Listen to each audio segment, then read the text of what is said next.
The Sharon Richardson Story, a tragic story of kill or be killed.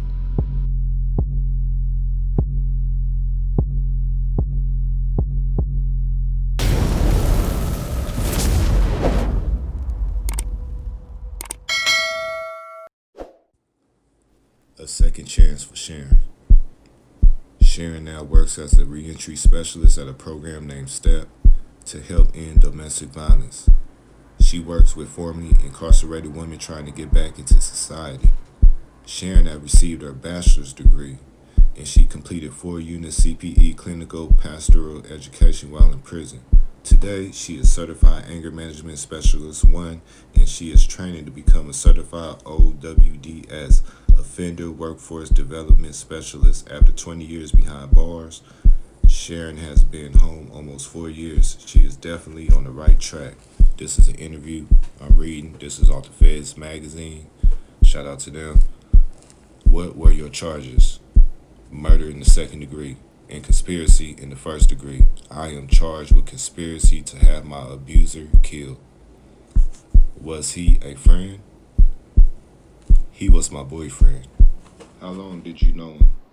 We had only been seeing each other for 6 months. How old were you at the time? I was 29 years old. Where did you meet this man? I was a New York City correction officer and I met him while working on a job. Was he a correction officer? No, he was an inmate. What was he in jail for? For shooting his girlfriend in the head and she survived. Did he tell you he didn't do it or something? No, he didn't talk about it. How did you get involved with an inmate? I was going through some times and I was stressed out, and although I had been on the job for years, I allowed myself to be vulnerable to this man's conversation, and before I knew it, I met this man's family and we became really close. So the abuse started as soon as he was released from prison. Well, he was not released. I bailed him out. I gave the money to my next door neighbors so they could bail him out of prison. How soon did the abuse start? It started as soon as I bailed him out of prison. Did you have any children by this man? No, but I found out I was pregnant when I got arrested. How did you fall in love with an inmate? Well, I had I had an attraction to a certain kind of man for years. I was a CO. I grew up in Brooklyn, and although my mom tried to shelter me, I saw a lot. Even though I went to Catholic school, I was on the streets of Brooklyn too much, and the fast life became my role model. I liked the guys with the fancy cars and the jewelry. So although my family had me going to Catholic school, church, Girl Scouts, and wearing white dresses, I had some things in me that I really couldn't tell them about. So when I became a correction officer, it was easy for me to be attracted to an inmate. Were you in a relationship on the streets at this time? Yes, I was married to my son's father, but I was moving too fast for him. I was going to work, doing overtime, hanging out, and getting high. So these guys that I was getting paid to watch was nothing to me. I was already hanging with dudes like them on the streets. So while I was working, I was chilling with them. When they came back from court hurt, I was hurt for them. Did you ever take them drugs? No, I never did anything like that. I may have given them a half sandwich or candy bar, that's it. What attracted you to him? His name was Jeff, and he was in my dorm. He was good looking and he had a certain way about him. I just became attracted to him.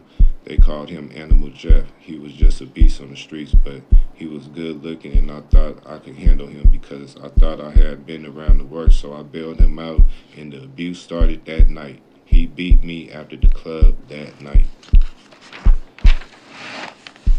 What would trigger his abuse? Did he drink? He didn't drink or smoke. It was just a part of him. If I got out of bed before him, he would get upset. One time I got out of bed before him to do laundry, and before I knew it, he was standing in the laundry room behind me upset. He asked me who told me to come to the laundry room, and he began to beat my ass. Yeah. Why didn't you tell someone about the abuse? I did. I told one of my friends and she tried to get me away from him, but I kept going back to him. How did he get you to come back to him after he beat your ass? He would buy me gifts, give me money, and apologize, and we made a lot of love making. Were you raised in an abusive household? No, I wasn't. I couldn't see what was going on around me because I was so terrified of him. Whenever I heard his keys coming in the door, I was terrified because I didn't know what he was going to do. This man threatened me with guns, knives. He would wake me up late at night when he came home with his friends and make me cook for them. Even though I had to go to work in the morning, I had gotten myself in too deep and said to myself, this nigga has to go. This man was an animal. I found out while I was in prison that that he had molested my 9-year-old daughter. Damn. Why didn't you tell the police? I did one day. I ran out and ran to my friend's house that lived on the first floor, and she called the cops for me. When the cops came, I was so scared I was under her bed, and they had to convince me to come out. But again, I went back to him. How and when did you get murdered? How and when did he get murdered? Well, he had this 18-year-old kid who needed a place to stay, so I brought the kid to my house and forced me to let him stay, and that kid named Dwayne became my co-defendant. The young kid started seeing the abuse, and he would ask me if I wanted him to get some dudes to take care of the situation. He told me that where he come from, down south, you would find guys like Jeff hanging from a tree. So eventually I called the police and got Jeff thrown out. Then I called the bail bondsman and told him that I wanted his bail revoked because I thought he was capable of fleeing and I didn't want to lose my money.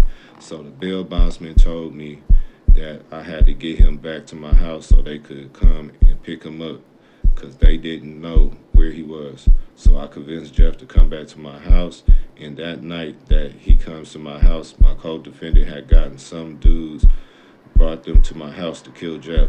So when he came to the door, Jeff was carrying my son in his arms. They grabbed him and snatched him, and when my son fell to the floor, I started to scream, and the rest is history.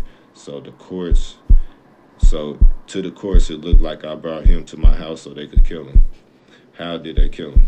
Dwayne got these dudes, and they stabbed Jeff up real bad. I remember grabbing my kids and running to the other room. I could hear Jeff calling my name, but I didn't answer. Then Dwayne opened up the bedroom door and said, he is dead. You see, Dwayne was already mad at Jeff because Jeff and Dwayne got pulled over, and there was a gun in the car, and Jeff put the gun on Dwayne, and Dwayne had to go to jail behind that. So the abuse he saw him do to me just took him over the top. How did you feel when he came to you and said Jeff was dead? I didn't have any feelings. What did y'all do with the body? We wrapped the body up and put it in the trunk of my car, and we dumped the body on Skillman Avenue in Brooklyn, and someone found his body the next day while they was walking their dog. What did you do the first night? I called my mother and told her to come and get my kids, and I just went home and went to sleep. I remember it was cold in the house and I smelled blood all night, but I slept well. I got up the next morning and went downstairs and told my neighbor. Did your neighbor tell the police? No, they did not. When did the police come? Well, once they found his body, they went to his family, and his family sent them to me, and the police locked me up. What was the defense used by your attorney? It was a poor defense. They didn't even use the domestic abuse as a defense. The DA claimed I bailed him out of prison and placed an insurance claim on him, and I killed him to claim the money. My lawyer said the jury would never believe that, but they did, and I went to prison for 20 years for murder. How long was your trial? 1 week. My lawyer never said anything about my abuse, and all the doctors and the police reports. Re-entry is the hard part. How did you react when they sentenced you to 20 years to life? I hit the floor. What were your first few years in prison? My first few years were rough because every day I thought I was going home. Was there a lot of abuse in prison? Yes, there was. You said they offered you 4 years if you had some good information. Explain. They wanted to know about the correction department and the corrections that went on, but I told them I didn't know about any foul play, but I knew about plenty. What happened to your co-defendants? They put it all on me. They were 18 and 17-year-old kids. All of them received 7 years and I received 20. I was looked at as an evil 30-year-old who convinced kids to commit murder for me. What was your hardest time? What was your hardest time in the prison? My hardest time was when I was denied an appeal and my clemency didn't go through, and when my mother passed away because I was unable to go to the funeral. Do you think any of this was your fault? Yes, I have to take responsibility for my actions. I bailed this man out of prison. I brought him to my house. I had plenty of opportunities to call the police to get away. It wasn't up to me to take his life. What year were you released? I was arrested on May 10th, 1990, and I was released May 6th, 2010. That was the Sharon Richardson Story off the F.E.D.S magazine. Please hit that like, share, subscribe. This made Media Magazine. I'm out.